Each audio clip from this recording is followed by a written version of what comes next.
இயேசு கிறிஸ்துவின் இனிய நாமத்தில் அன்பின் வாழ்த்துக்கள்.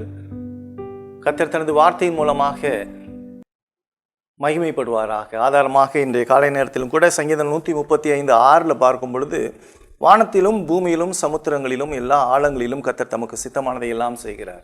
தேவனை அறிதலை குறித்து பார்க்குறோம். தேவனுடைய மிக உன்னதமான ஒரு நிலையை குறித்து பார்க்குறோம். அப்படி வேதம் கடவுளை குறித்து சொல்லும் பொழுது எவ்வளோ உன்னதமான தேவன். அப்போ வேதம் என்ன சொல்லுது அப்படின்னு சொன்னால், வேதாகமம் முழுசுமாக தேவனுடைய உன்னத நிலையை வெளிப்படுத்தி கொண்டே இருக்கிறது. தேவன் உயிரற்ற காரியங்கள், பகுத்தறிவற்ற காரியங்கள், பகுத்தறிவற்ற படைப்புகள், இவை எல்லாவற்றிலும் என்னவா இருக்கிறார்னா ஆளுகை செய்கிறவராக இருக்கிறார்.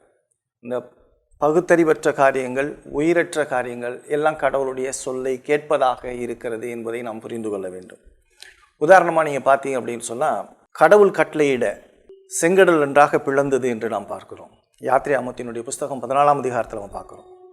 அவருடைய சொல்லுக்கு கீழ்ப்படுகிறது. அவர் சொல்ல ஆகும் கட்டளையிட நிற்கும்.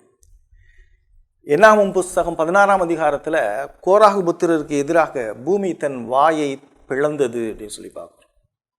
அதெல்லாம் நினச்சி பார்க்குறப்ப பயங்கரமாக இருக்கும். நின்றுட்டு இருக்கப்போ அப்படியே பூமி பிளந்துருச்சுன்னா எப்படி இருக்கும்னு யோசிப்பார். அதனால் நம்மளால கற்பனையை பண்ணி பார்க்க முடியாது.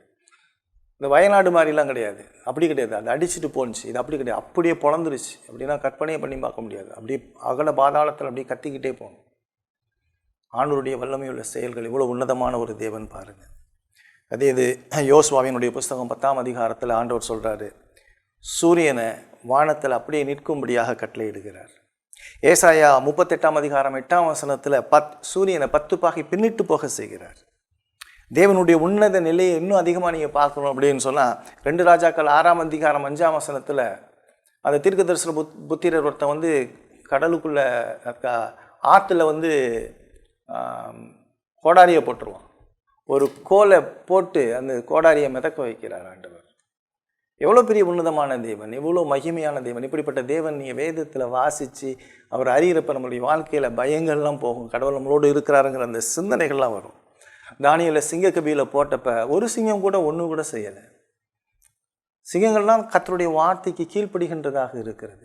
ஷாத்ராக், மேஷாக், ஆபேத்நேகோ அவங்களுடைய வாழ்க்கையில் பார்க்கும் பொழுது அக்கினி தன்னுடைய பலனை இழந்துருச்சு. அதாவது அதோடைய இயல்பையே கடவுள் மாற்றுறார். எவ்வளோ பெரிய ஒரு ஆண்டவர், எவ்வளோ உன்னதமான ஒரு தேவன். உங்களுடைய வாழ்க்கையில் உங்களுடைய பயங்கள், உங்களுடைய கவலைகள், உங்களுடைய பிரச்சனைகள் தேவனிடத்தில் நெருங்கும் பொழுது, தேவனிடத்தில் சார்ந்து கொள்ளும் பொழுது, இவ்வளோ உன்னதமான தேவன் எங்களுடைய தேவன் சொல்லி அவரை நம்ம வேதத்தில் கண்டு, ஆண்டவரே எங்களுடைய வாழ்க்கையில் நீங்கள் இப்படி செயல்படுங்க ஆண்டவரேன்னு சொல்லி நம்ம கேட்கும் பொழுது, ஆண்டவருடைய வாழ்க்கையில் செயல்பட வல்லமை உள்ளவராக இருக்கிறார். அவர் ஆண்டவராக இயேசு கிறிஸ்தை அறிதல் மூலமாக இந்த தேவனை நம்ம அறிந்து கொள்ள முடியும். அவர் வேதத்தில் தான் இருக்கிறார். வேதத்தில் கிறிஸ்துவின் மூலமாக இந்த மகிமையான தேவனினுடைய செயல்களை எல்லாம் பார்த்து தேவனை மகிமைப்படுத்த கர்த்தர் இந்த காலை நேரத்தில் உங்களுக்கும் எனக்கும் கிருபையும் இரக்கமும் பாராட்டுவாராக. ஆமென்.